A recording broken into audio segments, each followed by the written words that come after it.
Je m'appelle Marcus, j'ai 32 ans, je suis développeur de logiciels à Boston et j'ai une famille qui a toujours été compliquée.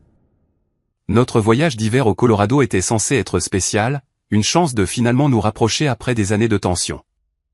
J'ai passé des semaines à attendre avec impatience ces vacances.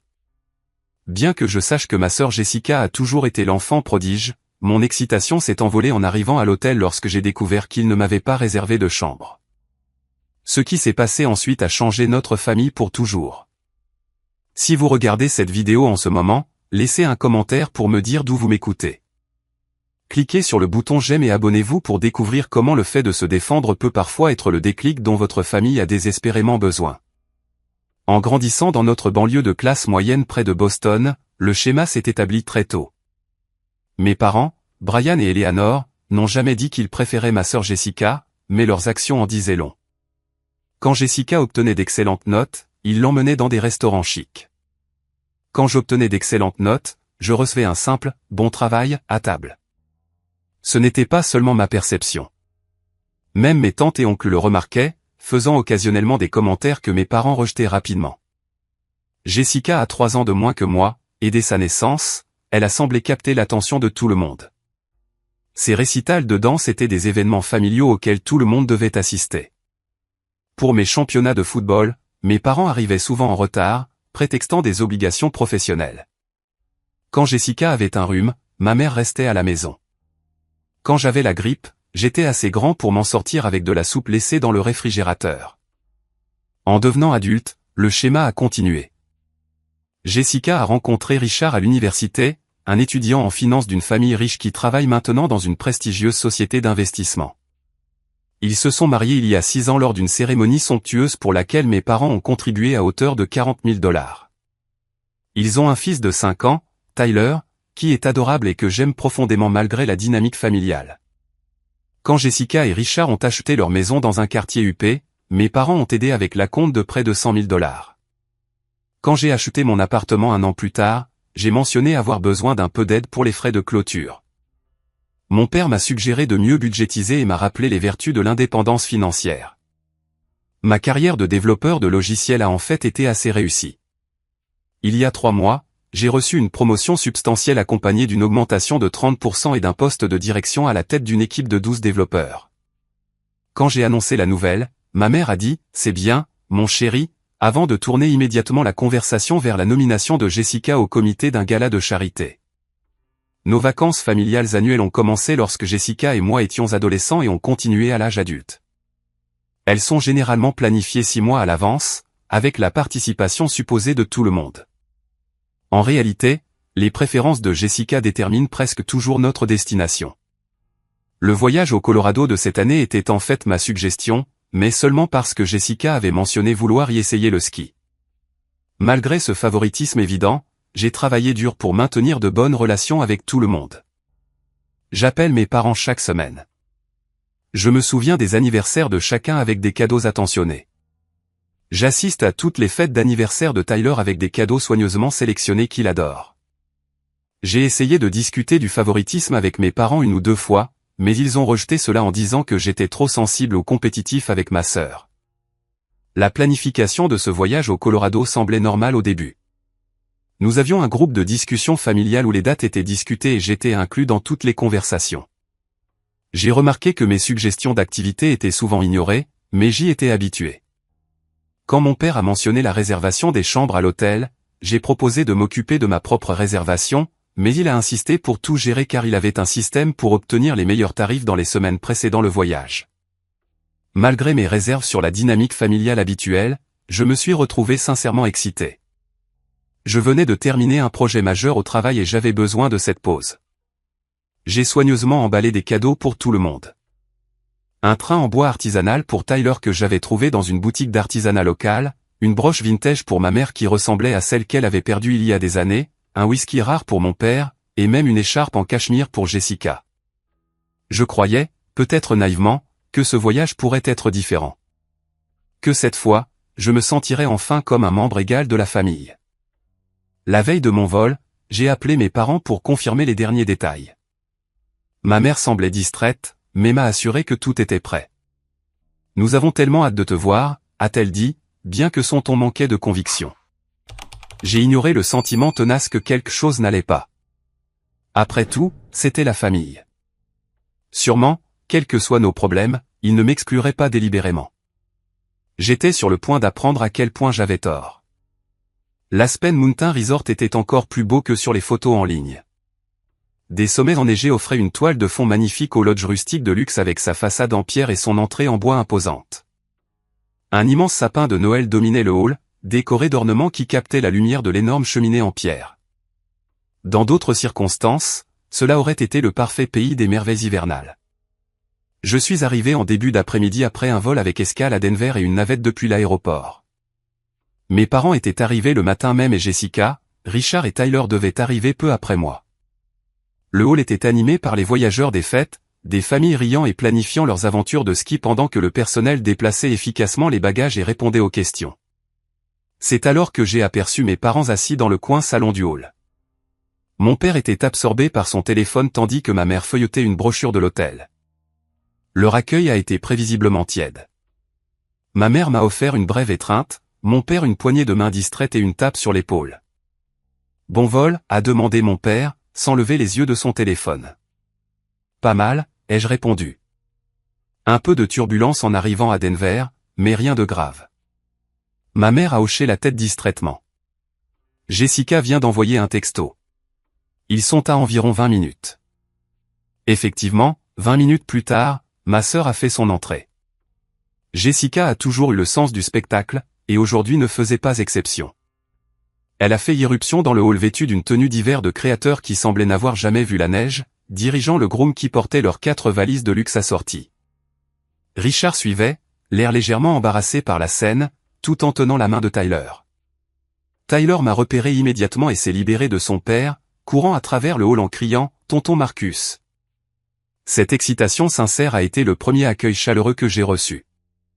Je l'ai soulevé dans une grande étreinte. « Tu m'as manqué, mon grand. J'ai quelque chose de spécial pour toi dans mon sac. » « C'est un train ? » « J'adore les trains maintenant, » a demandé Tyler, les yeux grands ouverts d'excitation. J'ai ri, surpris.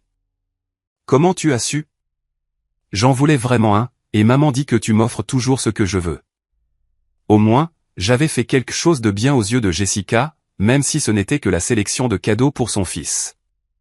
Après les salutations et les banalités de voyage, mon père a annoncé qu'il était temps de s'enregistrer. Nous nous sommes approchés de la réception où un employé souriant nous a accueillis. « Enregistrement pour la famille Wilson », a dit mon père, présentant sa carte d'identité et sa carte de crédit. L'employé a tapé efficacement sur son ordinateur. « Oui, j'ai vos réservations ici.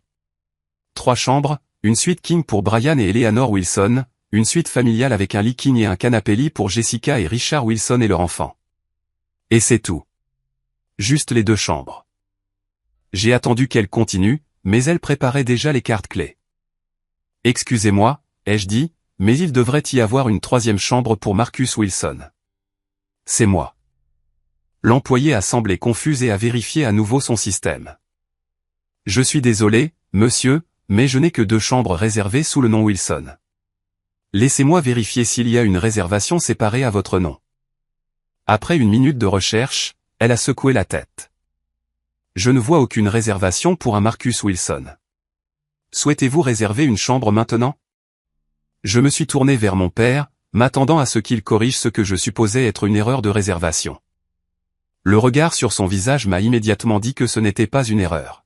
« Papa, tu ne m'as pas réservé de chambre. » Mon père s'est agité mal à l'aise, jetant un coup d'œil à ma mère, qui trouvait soudainement la décoration du hall fascinante. « Eh bien, Marcus, nous avons supposé que tu prendrais ta propre chambre. Tu es un adulte avec un bon travail. Jessica doit penser à sa famille, et ta mère et moi couvrons les principales dépenses du voyage. » Je suis resté là, abasourdi, alors que la signification de ces mots s'imposait à moi. Il m'avait délibérément exclu de la réservation familiale. « L'hôtel est complet pour la semaine des fêtes », a ajouté l'employé en s'excusant. « Nous sommes à pleine capacité depuis des mois. » Je vois, ai-je dit doucement, essayant de comprendre ce qui se passait. Peut-être qu'il y a quelque chose à proximité. Je peux trouver mon propre logement. Mon esprit tournait à toute vitesse, essayant de résoudre le problème tout en luttant contre la vague montante de blessures et de colère. Jessica, qui avait écouté d'une oreille distraite tout en montrant les installations de l'hôtel à Tyler, s'est retournée et a offert le commentaire qui allait tout changer. N'en fais pas toute une histoire, Marcus. Nous avons réservé des chambres pour moi, mon mari et mon enfant. C'est nous, la vraie famille ici. Toi, tu es juste en plus.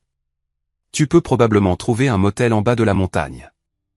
Elle a dit cela avec un geste dédaigneux de la main. J'ai regardé mes parents, attendant qu'ils me défendent, qu'ils expriment leur choc face aux paroles cruelles de Jessica. Au lieu de cela, ma mère a détourné le regard, mal à l'aise, et mon père s'est montré très intéressé par le dépliant d'informations de l'hôtel. À ce moment-là, quelque chose a basculé en moi.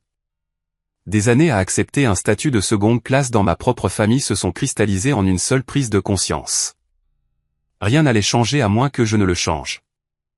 La blessure était toujours là, une douleur physique dans ma poitrine, mais à côté d'elle grandissait une calme détermination. Alors, je m'en vais, ai-je dit simplement. Le manque d'émotion dans ma voix semblait les surprendre plus que si j'avais crié. Ne sois pas dramatique, a dit Jessica en levant les yeux au ciel. Va juste trouver un autre endroit où rester et rejoins-nous pour le dîner. Non, ai-je dit en ramassant mes bagages. Je veux dire, je quitte le voyage. Passez de bonnes vacances. Alors que je me tournais pour m'éloigner, j'ai entendu mon père m'appeler. Marcus, ne réagis pas de manière excessive. Nous allons trouver une solution. Mais j'ai continué à marcher, traversant le grand hall et sortant par les lourdes portes en bois pour retrouver l'air vif de la montagne. Derrière moi, je pouvais entendre la discussion étouffée de mes parents, supposant probablement que je me calmerais et reviendrais. Ils ne m'ont pas suivi. Ils n'ont pas essayé de m'arrêter. Et cela m'a dit tout ce que j'avais besoin de savoir sur ma place dans la famille.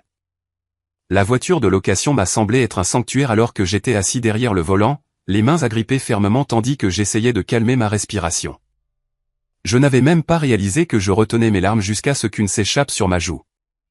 Je l'ai rapidement essuyée, en colère contre moi-même de me soucier encore autant de gens qui, de toute évidence, se souciaient si peu de moi. Reprends-toi, Marcus, me suis-je marmonné, en démarrant le moteur. La chaleur a lentement rempli la voiture, mais n'a rien fait pour réchauffer la froide prise de conscience qui s'installait dans ma poitrine. Mon premier instinct a été pratique. Trouver un endroit où rester. J'ai sorti mon téléphone et j'ai commencé à chercher des hébergements à proximité. Mais comme l'avait dit l'employé, tout à Aspen était complet pour la semaine des fêtes. Les quelques chambres disponibles étaient soit à 300 miles de là, soit à des milliers de dollars la nuit. Après 30 minutes de recherche de plus en plus désespérée, je me suis souvenu que mon colocataire d'université, Anthony, avait déménagé à Denver quelques années auparavant.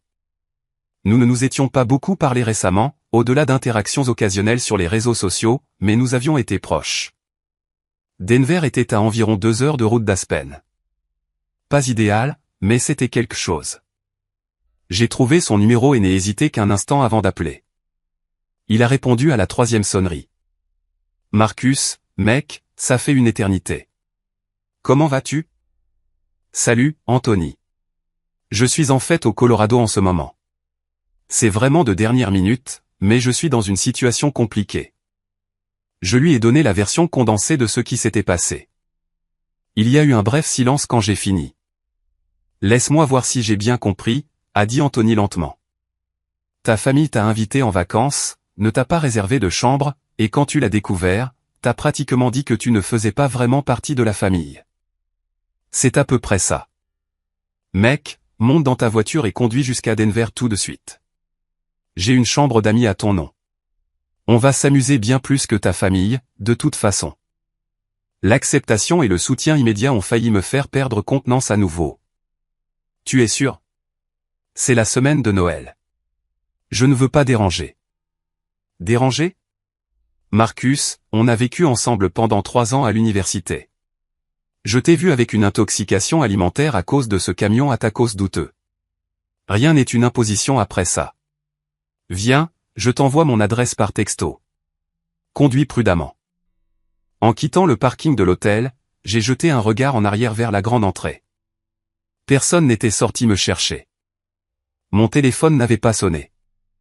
Ils supposaient probablement que je bluffais ou que je trouverais un hébergement de seconde zone et que je les rejoindrais plus tard, dûment réprimandé pour avoir fait des histoires. La route vers Denver m'a donné le temps de réfléchir. Les routes de montagne sinueuses exigeaient de l'attention, ce qui a aidé à concentrer mes pensées tourbillonnantes. Le magnifique paysage du Colorado s'étendait autour de moi. De vastes forêts de pins saupoudrées de neige, des falaises spectaculaires et des vallées ouvertes. C'était le paysage de vacances que j'attendais avec impatience, mais pas dans les circonstances que j'avais imaginées. Au fil des kilomètres, ma blessure s'est progressivement transformée en autre chose. Il y avait de la colère, certes, mais aussi un étrange sentiment de légèreté. Pour la première fois de ma vie d'adulte, j'étais complètement libéré de l'effort constant de gagner l'approbation de ma famille. C'était à la fois terrifiant et exaltant. Au moment où j'ai atteint Denver et suivi le GPS jusqu'à l'adresse d'Anthony, j'avais pris une décision. Cette semaine serait pour moi, pas pour plaire à mes parents, pas pour accommoder Jessica, pas pour être la personne la plus mature une fois de plus, juste pour moi.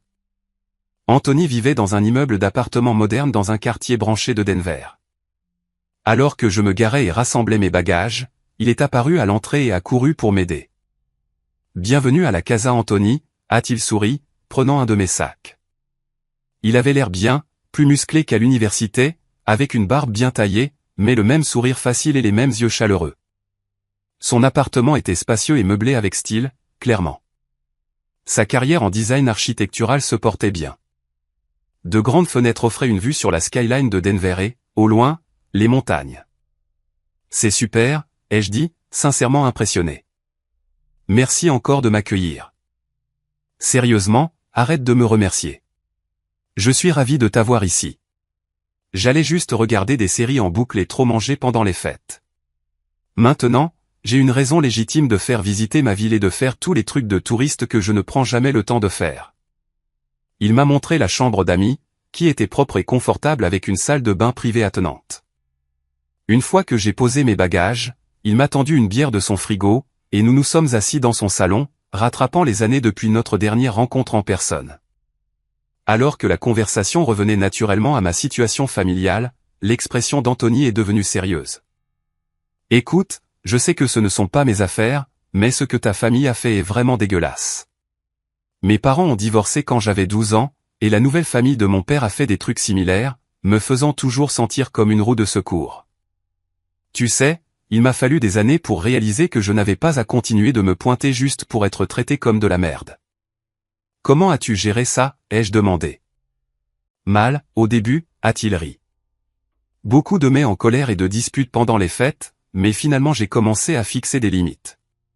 J'ai arrêté d'accepter des invitations qui ressemblaient à des obligations, j'ai commencé à passer les fêtes avec des amis qui voulaient vraiment de moi. J'ai créé mes propres traditions. C'était dur, mais mec, ça a tout changé. Pendant que nous parlions, j'ai vérifié mon téléphone et j'ai vu que j'avais 5 appels manqués, 2 de ma mère, 3 de mon père, et une série de textos allant de l'agacement à l'inquiétude. J'ai mis le téléphone en silencieux et je l'ai rangé. « Tu ne vas pas répondre ?» a demandé Anthony. « Pas ce soir. Peut-être pas cette semaine. J'ai besoin d'un peu de distance pour comprendre ce que je veux d'eux à l'avenir. » Anthony a hoché la tête. Pause de santé mentale familiale. Je soutiens totalement ce plan. Alors, que veux-tu faire de tes vacances inattendues à Denver? Nous avons passé la soirée à planifier. Il y avait une autre station de ski à environ 1 heure de Denver, moins fréquentée qu'Aspen. Denver avait des musées, d'excellents restaurants, un centre-ville animé et même un marché de Noël. Anthony a mentionné qu'un groupe de ses amis organisait une soirée le lendemain soir et que je serais le bienvenu. Pour la première fois depuis mon arrivée au Colorado, j'ai ressenti une véritable excitation. Pas l'enthousiasme forcé que je rassemblais habituellement pour les événements familiaux, mais une réelle anticipation pour des expériences que je voulais vraiment vivre. Avant d'aller me coucher, j'ai complètement éteint mon téléphone. Quel que soit le drame familial qui se déroulait à Aspen, il pouvait attendre. Pour une fois, je me choisissais. De retour à Aspen, les premières heures après mon départ se sont déroulées exactement comme je l'aurais prédit, ma famille a continué ses plans de vacances, légèrement dérangés par ma sortie spectaculaire, mais largement indifférente. Mes parents se sont installés dans leur chambre, ont défait leurs valises, puis ont rejoint Jessica, Richard et Tyler au restaurant de l'hôtel pour un déjeuner tardif. Ma chaise vide était l'éléphant dans la pièce que tout le monde ignorait studieusement. Il va se calmer et nous appeler plus tard, a dit mon père avec confiance, en commandant une bouteille de vin cher pour la table. Marcus a toujours été sensible. Ma mère a acquiescé, bien que ses yeux se tournent occasionnellement vers l'entrée du restaurant. Il a probablement trouvé un hôtel maintenant. Peut-être dans l'une des villes voisines. Jessica était moins diplomate. Je ne sais pas pourquoi il en fait toute une histoire. Ce n'est pas comme si on lui avait dit qu'il ne pouvait pas venir en voyage. Il aurait pu réserver sa propre chambre il y a des mois s'il y avait pensé.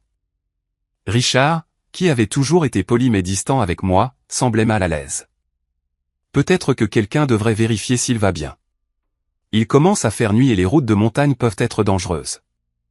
C'est un homme adulte, a répondu mon père d'un ton dédaigneux. Il n'a pas besoin qu'on le surveille. Seul Tyler semblait vraiment préoccupé par mon absence. Où est allé tonton Marcus? Il a dit qu'il avait un cadeau pour moi. Il fait juste l'idiot, lui a dit Jessica. Il reviendra. La famille a passé l'après-midi à s'installer dans ses chambres et à explorer les installations de l'hôtel. Ma mère m'a appelé 2 fois, laissant de brefs messages me demandant où je logeais et quand je les rejoindrais pour le dîner. Les appels de mon père étaient plus directs. C'est puéril, Marcus. Rappelle-nous et réglons ça comme des adultes. Alors que le soir approchait et que je n'étais toujours pas revenu ni n'avais répondu à aucun appel, les premiers signes d'une réelle inquiétude ont commencé à faire surface. Ça fait 5 heures, a dit ma mère alors qu'ils se réunissaient pour le dîner. Il aurait dû appeler maintenant. Mon père a de nouveau vérifié son téléphone. Tous mes appels vont directement à la messagerie vocale maintenant. Il doit avoir éteint son téléphone. Ou peut-être que la batterie est morte, a suggéré Jessica, bien que son assurance habituelle vacillait légèrement. Ou il n'y a pas de réseau là où il est. Le dîner a été une affaire morose. La conversation tournait sans cesse autour de moi malgré les tentatives de se concentrer sur la planification des activités du lendemain. Tyler a demandé de mes nouvelles plusieurs fois, manquant clairement l'oncle qui jouait toujours avec lui et apportait les meilleurs cadeaux. Au moment où ils sont retournés dans leur chambre cette nuit-là, ma mère était ouvertement inquiète. Brian, et si quelque chose lui était arrivé? Et s'il avait eu un accident sur ces routes de montagne? Eleanor, il va bien, a insisté mon père, bien qu'il ait vérifié son téléphone une dernière fois avant de se coucher. Il essaie juste de marquer un point. Le lendemain matin, alors qu'il n'y avait toujours pas de nouvelles de moi, l'ambiance des vacances de la famille s'était considérablement dégradée. L'inquiétude de ma mère s'était intensifiée jusqu'à la quasi-panique. Ce n'est pas le genre de Marcus de disparaître comme ça. Même quand il est en colère, il appelle toujours, s'est-elle inquiétée au petit déjeuner.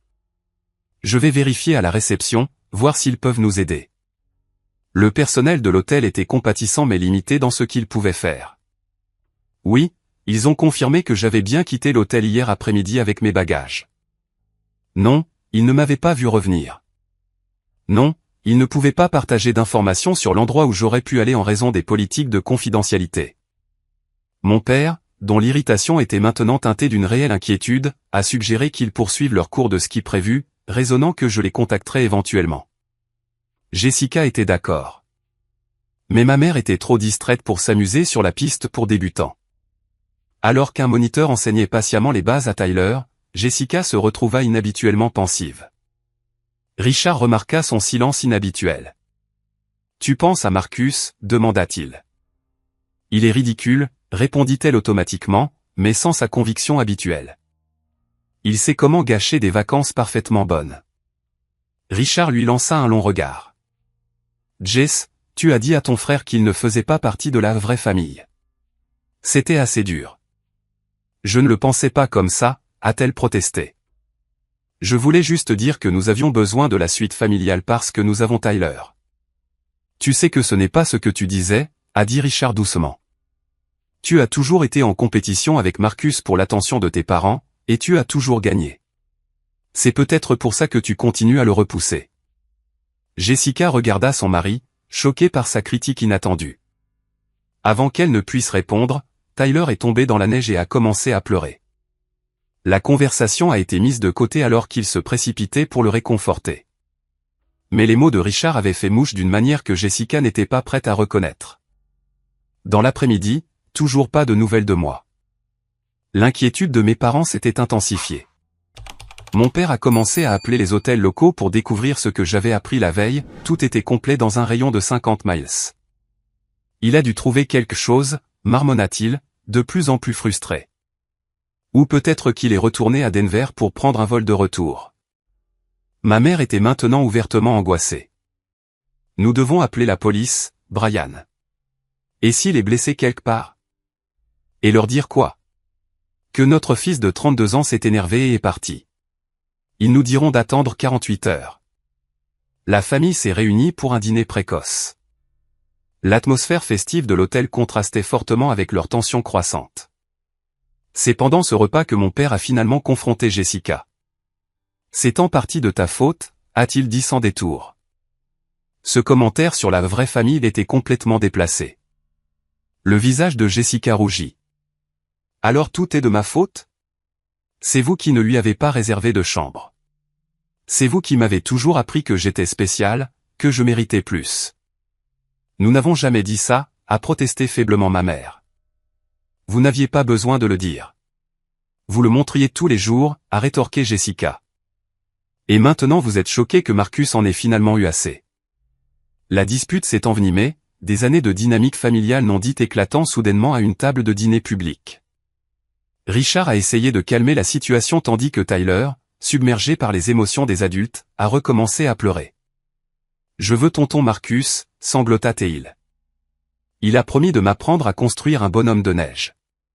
Il a dit qu'il avait un train spécial pour moi. Jessica a essayé de le réconforter, mais Tyler s'est dégagé. « C'est toi qui as fait partir tonton Marcus. Tu as été méchante avec lui. » Même un enfant de 5 ans pouvait voir ce que les adultes niaient depuis des années. La table est tombée dans un silence inconfortable, rompu seulement par les reniflements continus de Tyler. Mon père a payé l'addition rapidement, et la famille est retournée dans ses chambres en silence. Cette nuit-là, dans leur suite King, mes parents ont eu leur propre prise de conscience. « On a vraiment tout gâché, n'est-ce pas ?» a dit ma mère doucement dans l'obscurité. Mon père, qui avait toujours été prompt à défendre leur parentalité, était inhabituellement réfléchi. Je ne pensais pas que c'était si grave. Je pensais que Marcus comprenait que Jessica avait besoin de plus d'attention. Plus d'aide. Pourquoi comprendrait-il ça? Pourquoi quelqu'un le comprendrait? La voix de ma mère s'est légèrement brisée. Brian, et s'il ne revenait pas? Pas seulement de ses vacances, mais à nous. Et si c'était la goutte d'eau qui a fait déborder le vase? La question est restée en suspens entre eux, aucun ne voulant exprimer sa plus grande peur, qu'ils aient peut-être finalement repoussé leur fils pour de bon. Pendant que ma famille se débattait avec mon absence, je vivais la journée la plus libératrice que j'ai eue depuis des années. Anthony et moi sommes arrivés à la station de ski de Copper Mountain peu après son ouverture.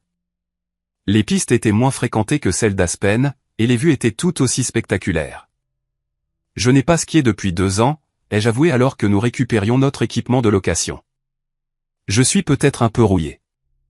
Pas de jugement ici, a ri Anthony. Je tombe au moins 3 fois à chaque sortie. C'est une tradition. Nous avons commencé sur une piste intermédiaire pour nous échauffer. La sensation de glisser sur la montagne, l'air froid qui filait, exigeait une concentration totale. Il n'y avait pas de place pour le drame familial, pas d'espace pour les sentiments blessés ou les vieux ressentiments. Il n'y avait que la montagne, la neige et la sensation exaltante du mouvement. Après quelques descentes, nous nous sommes arrêtés dans un café au bord des pistes pour un café. La terrasse offrait une vue panoramique sur les montagnes, le soleil scintillant sur les sommets enneigés. « C'est incroyable », ai-je dit, me sentant plus détendu que je ne l'avais été depuis des mois. « Merci de m'avoir amené ici au lieu de me laisser me morfondre à Denver. » Ce morfondre était le plan B, a souri Anthony. Mais ça semblait meilleur pour l'âme. Alors que nous nous préparions pour une autre descente, une monitrice de ski menant un petit groupe a attiré mon attention. Elle devait avoir à peu près mon âge, avec des cheveux auburn dépassant de son casque et un style de ski confiant et gracieux alors qu'elle démontrait des techniques. Anthony a remarqué ma distraction. C'est Samantha. Elle est amie avec mon coloc d'il y a quelques années. Tu veux une présentation? Avant que je puisse répondre, il lui faisait déjà signe. Elle nous a repérés, après avoir donné des instructions à son groupe, à skier vers nous en douceur. Anthony, je ne savais pas que tu montais aujourd'hui, a-t-elle souri en retirant ses lunettes. Ses yeux étaient d'un brun chaud qui se plissait au coin quand elle souriait. Décision de dernière minute. Sam, voici mon ami Marcus de Boston. Marcus, voici Samantha, la meilleure monitrice de ski du Colorado et un être humain plutôt décent aussi. Quel bel éloge, ai-je ri en tendant une main gantée. Enchanté. De même. Vous appréciez notre montagne. Son regard direct était amical mais évaluateur. C'est incroyable. Ça vaut vraiment le vol transcontinental. Nous avons bavardé brièvement avant qu'elle ne doive retourner à son groupe. Avant de partir, elle a mentionné qu'elle terminait son service à 16h et nous a invités à la rejoindre avec des amis pour un verre d'après-ski au chalet. Bien joué, m'a taquiné Anthony alors qu'elle s'éloignait à ski. Tu as réussi à former des phrases complètes et tout. Je l'ai poussé gentiment. Tais-toi. Allons faire une autre descente. Le reste de la journée s'est déroulé dans un tourbillon de ski, de rire et de la simple joie d'être dans un endroit magnifique en bonne compagnie. Pour la première fois depuis plus longtemps que je ne pouvais m'en souvenir, je ne gérais pas les émotions de quelqu'un d'autre ou ne mesurais pas mes mots avec soin pour éviter d'offenser. J'étais juste moi-même. À 16h, nous avons retrouvé Samantha et ses amis au chalet. Le groupe était accueillant et décontracté, des passionnés de plein air qui vivaient d'aventure en montagne. Alors que nous partagions des pichets de bière et des assiettes de nachos, la conversation a coulé facilement, du ski au travail en passant par les récits de voyage. Quand Samantha m'a demandé ce qui m'amenait au Colorado, j'ai donné une version simplifiée des événements, des vacances en famille qui ont mal tourné, et une reconnexion avec un vieil ami à la place. La famille peut être compliquée, a-t-elle dit avec compréhension. Je n'ai pas parlé à mes parents pendant un an dans ma vingtaine. La meilleure chose que j'ai jamais faite pour notre relation, ironiquement. Vraiment? Qu'est-ce qui s'est passé? Elle a décrit comment ses parents avaient désapprouvé sa décision de devenir monitrice de ski au lieu d'utiliser son diplôme de commerce pour un emploi en entreprise. Le point de rupture est survenu lorsqu'ils ont refusé d'assister à son petit mariage avec un autre moniteur, prétendant que c'était approuver ses mauvais choix de vie. J'en ai eu marre d'essayer de gagner leur approbation, alors j'ai arrêté d'essayer. Un an plus tard, ma mère a appelé de nulle part, a dit qu'il s'ennuyait de moi. Nous avons recommencé à parler, mais avec de nouvelles limites. Ils respectent mes choix maintenant, même s'ils ne les comprennent pas toujours. Son histoire a résonné profondément en moi. Comment as-tu trouvé le courage de maintenir cette limite si longtemps, ai-je demandé. Ce n'était pas tant du courage que de l'autopréservation, a-t-elle répondu. J'ai réalisé que j'étais le seul à souffrir en essayant de les faire changer d'avis. Une fois que j'ai accepté qu'ils n'approuveraient peut-être jamais mes choix, j'ai pu prendre des décisions basées sur ce que je voulais vraiment. Ce soir-là, alors qu'Anthony nous ramenait à Denver, j'ai vérifié brièvement mon téléphone. L'écran s'est allumé de notifications, 28 appels manqués, 43 messages textés et de nombreux messages vocaux. Waouh, a commenté Anthony en jetant un coup d'œil. Ils font vraiment exploser ton téléphone. J'ai parcouru quelques-uns des messages. Ils allaient de l'irritation initiale de mon père, c'est immature, Marcus, à l'inquiétude croissante de ma mère, s'il te plaît, fais-nous savoir que tu es en sécurité, en passant par la contrition surprenante de Jessica, je n'aurais pas dû dire ce que j'ai dit. S'il te plaît, rappelle. Après un moment de réflexion, j'ai composé un seul texto à mes parents, je suis en sécurité. Je profite de vacances ailleurs. C'est tout, a demandé Anthony. C'est tout, ai-je confirmé en éteignant à nouveau le téléphone. Ils savent que je vais bien. C'est tout ce dont ils ont besoin pour l'instant. Au cours des 2 jours suivants, Anthony et moi avons exploré Denver. Nous avons visité le musée d'art, goûté des bières locales et passé une soirée dans un club de jazz. Samantha est descendue des montagnes pour nous rejoindre pour dîner un soir, et la connexion entre nous a continué de grandir. Le 3e soir, assis sur le balcon d'Anthony avec des bières à la main, il a posé la question que j'évitais. Alors, que se passera-t-il quand tu retourneras à Boston avec ta famille? Je veux dire. Je suis resté silencieux un long moment, regardant les lumières de la ville contre le ciel qui s'assombrissait. Je pense que je dois redéfinir certaines limites. Toute ma vie, j'ai été celui qui faisait des compromis, celui qui faisait des concessions, celui qui acceptait moins. Et pourquoi? pour être le bon fils qui est toujours traité comme une pensée après coup. Anthony a hoché la tête de manière encourageante. Je ne veux pas les couper complètement de ma vie, ai-je continué. Mais je ne peux pas non plus revenir à la façon dont les choses étaient. Je pense à ce que tu as dit sur la création de ses propres traditions. Peut-être que le Noël prochain, je ferai un voyage avec des amis à la place. Tu es toujours le bienvenu ici, a offert sincèrement Anthony. Merci. Et peut-être que je verrai ma famille selon mes propres termes. Des visites courtes. Des lieux publics où tout le monde se comporte bien. J'ai souri avec mélancolie. Peut-être que je commencerai à dire non quand quelque chose ne me convient pas, au lieu d'être toujours celui qui s'adapte. Concept révolutionnaire, a dit Anthony avec une fausse gravité. Préconiser réellement ses propres besoins dans une relation. Nous avons ri, mais ces mots ont fait mouche. Toute ma vie, j'avais cru que l'accommodation inconditionnelle était le prix de l'appartenance à la famille. Il ne m'était jamais venu à l'esprit que des relations familiales saines devraient impliquer un respect et une considération mutuelle. Cette nuit-là, j'ai dormi plus paisiblement que je ne l'avais fait depuis des mois, libéré du poids constant de la recherche d'une approbation que je n'allais jamais recevoir pleinement. L'appel est arrivé le 5e jour de mon exil auto-imposé. J'étais assis dans un café avec Samantha, qui avait son jour de congé et était redescendue à Denver.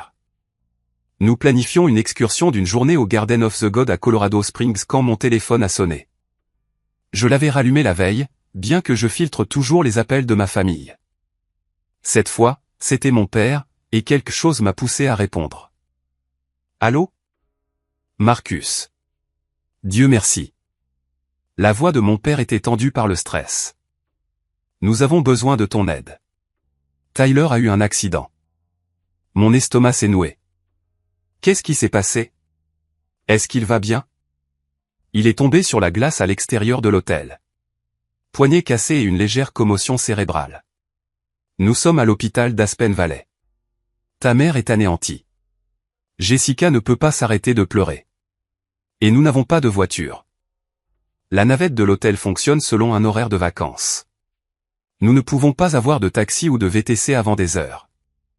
Et Richard, ai-je demandé, calculant déjà le temps de trajet de Denver à Aspen.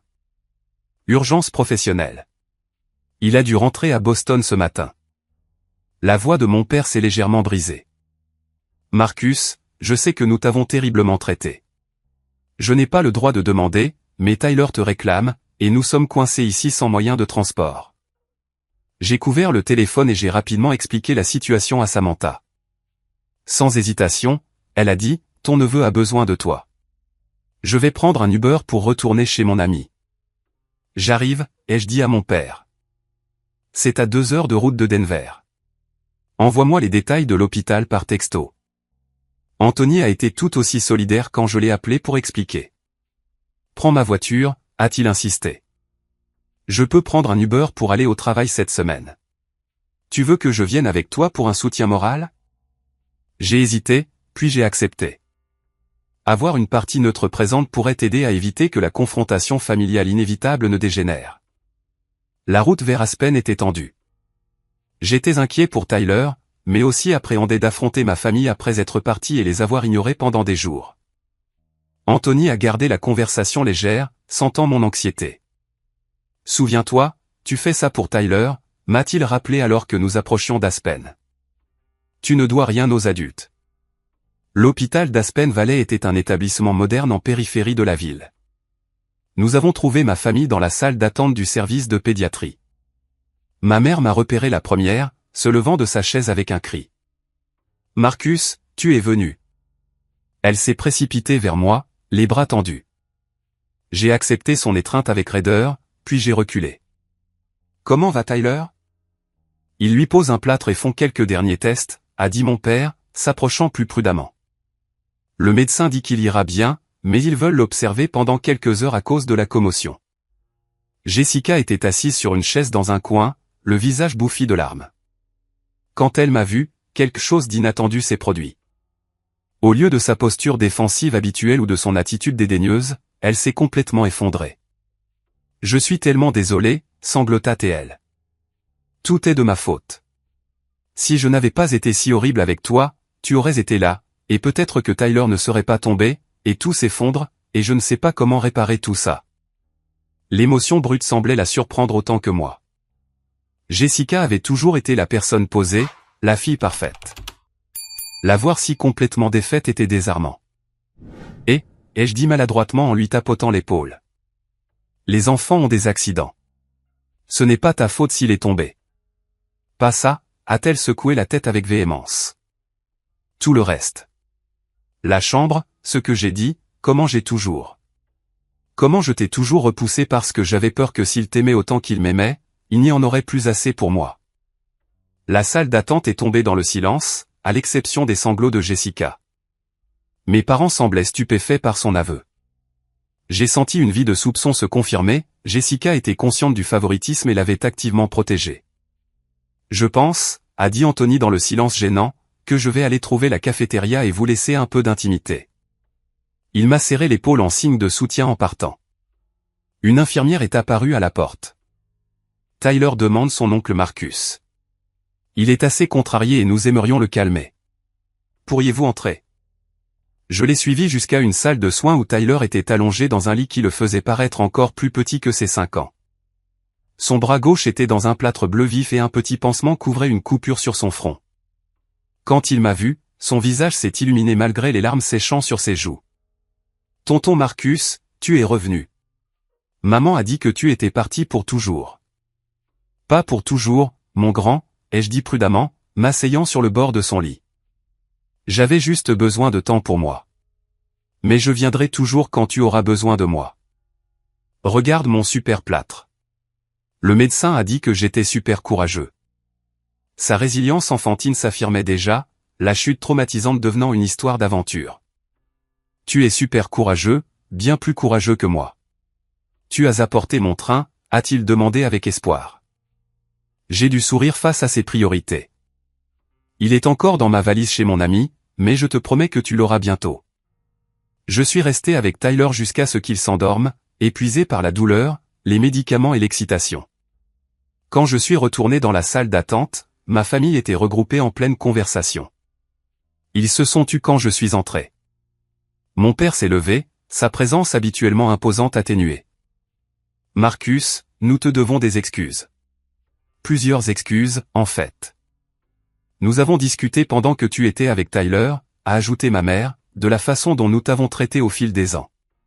Nous n'avons jamais voulu que tu te sentes moins important, mais nous voyons maintenant que nos actions disaient le contraire. Pourquoi avez-vous fait ça, ai-je demandé doucement. C'était la question que je voulais poser depuis des décennies. Mes parents ont échangé un regard. Jessica a toujours été plus exigeante, a dit mon père lentement. Tu étais si autonome, même enfant. Nous sommes tombés dans un schéma où nous lui accordions plus d'attention parce qu'elle semblait en avoir plus besoin. Ce n'était pas juste pour toi. Et après un certain temps, c'est devenu la norme, a admis ma mère. Nous ne le remettions même plus en question. Quand ton père réservait les chambres, nous avons automatiquement pensé aux besoins de Jessica en premier. Ce n'est pas une excuse. C'est juste à quel point le schéma était ancré. Jessica, qui avait été inhabituellement silencieuse, a pris la parole. Je savais ce qui se passait depuis le début, et j'aimais ça. J'aime être la favorite. J'aime savoir que s'il fallait choisir entre nous, il me choisirait. Sa voix était faible mais ferme. Ça fait de moi une sœur horrible, n'est-ce pas? L'honnêteté brute dans la pièce était sans précédent dans notre histoire familiale. Depuis des générations, les Wilson s'étaient spécialisés dans les fictions polies et les éléphants non reconnus. Cette vérité brutale était un nouveau territoire pour nous tous. Où allons-nous à partir de maintenant, ai-je demandé, sans attendre de vraies réponses. Mon père m'a surpris. C'est à toi de décider, Marcus. C'est nous qui devons nous racheter. Dis-nous simplement ce dont tu as besoin de notre part à l'avenir. Avant que je puisse répondre, Anthony est revenu avec du café pour tout le monde. Son timing était parfait, offrant un moment pour digérer la conversation émotive. Alors que nous sirotions tout le café médiocre de la cafétéria de l'hôpital, Richard a appelé pour prendre des nouvelles de Tyler.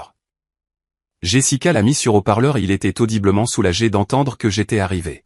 « Marcus, merci d'être venu », a-t-il dit sincèrement. « Je suis désolé d'avoir dû partir ce matin. Le bureau de Boston avait une crise qui ne pouvait pas attendre. Ce n'est rien, ai-je répondu. Tyler ira bien. Après que Jessica l'ait informé de l'état de Tyler, Richard a demandé à me parler en privé. Je suis sorti dans le couloir avec le téléphone. J'étais un preparaide pour sa franchise. Je veux m'excuser de ne pas avoir parlé plus tôt, a-t-il dit. J'ai vu comment il te traite, et je n'ai jamais rien dit. Ce n'était pas ma place d'interférer. Mais en tant qu'autre étranger dans la famille Wilson, j'aurais dû montrer plus de solidarité. Sa reconnaissance était étonnamment significative. Richard et moi n'avions jamais été proches, mais sa reconnaissance de la dynamique familiale a validé mon expérience d'une manière que les excuses tardives de mes parents n'avaient pas tout à fait réussi. J'apprécie ça, ai-je dit simplement. Quels sont tes plans maintenant, a-t-il demandé. Est-ce que tu restes à Aspen? Honnêtement, je ne sais pas, ai-je admis. Anthony a offert sa place à Denver pour le reste de la semaine. Je pourrais y retourner. Quelle que soit ta décision, je la respecte. Sache juste que Tyler t'adore, et j'apprécie l'influence positive que tu as sur lui. Après avoir raccroché, je suis retourné dans la salle d'attente pour trouver le médecin informant ma famille. Tyler sortirait dans quelques heures avec des instructions de soins et des rendez-vous de suivi à Boston. Quelqu'un devra rester avec lui cette nuit et le réveiller toutes les quelques heures à cause de la commotion, a expliqué le médecin. Je le ferai, s'est immédiatement porté volontaire Jessica. Alors que le médecin partait, mon père s'est tourné vers moi. Marcus, nous comprenons si tu ne veux pas rester à Aspen, mais nous aimerions avoir une chance de réparer ça d'une manière ou d'une autre. J'ai regardé Anthony, qui m'a fait un signe d'encouragement. Je ne reste pas à l'hôtel de luxe, ai-je dit fermement. Mais Anthony et moi avons réservé une chambre dans un hôtel du centre-ville d'Aspen pour ce soir, pour être près de Tyler. Nous verrons pour le reste demain. Ce n'était pas un pardon, pas encore, mais c'était un début. L'hôtel qu'Anthony et moi avons trouvé dans le centre-ville d'Aspen était un modeste établissement 3 étoiles, un contraste frappant avec le complexe de luxe que ma famille avait choisi. Mais il était propre, confortable et, surtout, c'était un terrain neutre. Le lendemain matin, nous avons retrouvé ma famille pour le petit déjeuner dans un café à mi-chemin entre nos emplacements. Tyler, malgré son plâtre et le pansement sur son front, était de bonne humeur, fasciné par les signatures que le personnel de l'hôpital avait déjà ajoutées à son plâtre. Tu dois le signer aussi, tonton Marcus, a-t-il insisté, protégeant soigneusement son plâtre du sirop d'érable alors qu'il dévorait une pile de pancakes. J'ai obéi, écrivant « Bon rétablissement, champion ». Amour, tonton Marcus, dans un espace qu'il a indiqué avoir gardé spécialement pour moi. Les adultes ont eu une conversation maladroite, tournant autour du pot jusqu'à ce qu'Anthony, Dieu le bénisse, l'aborde directement. Alors, a-t-il dit joyeusement pendant une pause dans la conversation, j'ai entendu dire que vous prévoyez une thérapie familiale à votre retour à Boston. Mes parents ont eu l'air surpris, puis penauds. Nous avons mentionné que ce pourrait être une bonne idée, a admis mon père. C'est attendu depuis longtemps, a ajouté ma mère. Nous avons beaucoup de schémas à désapprendre. Jessica, qui avait été inhabituellement discrète, a acquiescé. J'ai déjà trouvé quelqu'un qui se spécialise dans les dynamiques familiales. Elle a des disponibilités en janvier. J'ai été surpris par leur initiative, mais toujours méfiant. Une seule séance de thérapie ne va pas régler des décennies de problèmes. Nous savons, a dit mon père sérieusement. Ce n'est qu'un point de départ. Nous nous engageons à faire de vrais changements, Marcus. Si tu es prêt à nous donner une chance. La sincérité dans sa voix était quelque chose que j'avais rarement entendu me concernant. Habituellement, mon père réservait ce ton pour les réalisations de Jessica ou les étapes de Tyler. J'ai besoin de temps, ai-je dit honnêtement. Et j'ai besoin de voir un changement constant, pas seulement des promesses faites dans le sillage émotionnel d'une crise. C'est plus que juste, a rapidement convenu ma mère. La conversation s'est tournée vers des questions pratiques, que faire des 3 jours de vacances restants. Mes parents m'ont surpris en suggérant de quitter l'hôtel de luxe et de déménager dans un hébergement à Denver. Nous pourrions passer quelques jours à explorer la ville, a proposé mon père. Le ski de Tyler est évidemment en suspens, mais il y a plein d'activités intérieures qui seraient plus faciles avec son plâtre. Si ça te convient, Marcus. La considération, demander ma préférence plutôt que d'annoncer une décision, était un autre changement petit mais notable. En fait, a interrompu Anthony, j'allais suggérer quelque chose de similaire. mon appartement n'est pas assez grand pour tout le monde, mais il y a un bel hôtel près de chez moi avec des disponibilités, et Denver a de super musées adaptés aux enfants et un marché de Noël au centre-ville. Nous avons passé l'heure suivante à planifier un itinéraire révisé qui partagerait le temps entre Aspen et Denver. Tyler se reposerait un autre jour à Aspen pendant que son régime médicamenteux se stabilisait, puis la famille déménagerait à Denver pour les 2 derniers jours. Alors que le petit déjeuner se terminait et que nous nous préparions à nous séparer pour la journée, Jessica m'a pris à part. Je dois dire autre chose, a-t-elle commencé maladroitement. J'ai réfléchi à pourquoi j'ai dit ce que j'ai dit à l'hôtel, à propos d'être la vraie famille. J'ai attendu, ne lui facilitant pas la tâche. C'était une conversation attendue depuis longtemps.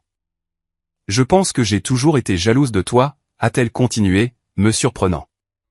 Tu es si autonome. Tu as construit ta carrière sans aide. Tu as cette confiance que je n'ai jamais eue, malgré tous les avantages qu'on m'a donnés. Ce n'est pas du tout comme ça que je me vois, ai-je admis. Je sais. C'est une partie du problème. Tu ne vois pas à quel point tu es impressionnant. Et j'ai travaillé très dur pour que ça reste comme ça. Elle avait l'air sincèrement pleine de remords. Je suis désolé, Marcus. J'ai été une sœur terrible. Pas terrible, ai-je dit après un moment. Juste humaine. Nous avons tous nos insécurités. Ce n'était pas un pardon complet, mais c'était un pont qu'aucun de nous n'avait été disposé à construire auparavant. Le lendemain s'est déroulé tranquillement. Anthony et moi avons emmené Tyler dans une aire de jeu intérieure locale adaptée aux enfants blessés, tandis que mes parents s'occupaient du départ de l'hôtel et que Jessica organisait l'hébergement à Denver. Voir la joie de mon neveu dans des activités simples m'a rappelé pourquoi j'étais revenu malgré la blessure. Sur le chemin de Denver le jour suivant, Tyler s'est endormi sur la banquette arrière de la voiture d'Anthony. Il avait insisté pour voyager avec tonton Marcus et son ami Cool. Le silence a donné à Anthony et moi une chance de parler. Comment tiens-tu le coup avec toute cette intensité familiale, a-t-il demandé. Mieux que ce à quoi je m'attendais, ai-je admis. C'est étrange de les voir m'écouter réellement pour une fois. Je ne suis pas sûr de combien de temps ça va durer. Le changement est difficile, surtout pour briser des schémas de toute une vie. Mais le fait qu'ils essaient est significatif. Ouais, ai-je convenu. Bien qu'il ait fallu que je parte et que leur petit-fils se blesse pour que ça arrive. Parfois, il faut un choc au système pour reconnaître un problème, a haussé les épaules Anthony. L'important, c'est ce qui se passe ensuite. La partie du séjour à Denver s'est avérée plus agréable que je n'aurais pu l'imaginer. Mes parents ont fait des efforts visibles pour m'inclure de manière égale dans toutes les décisions et conversations.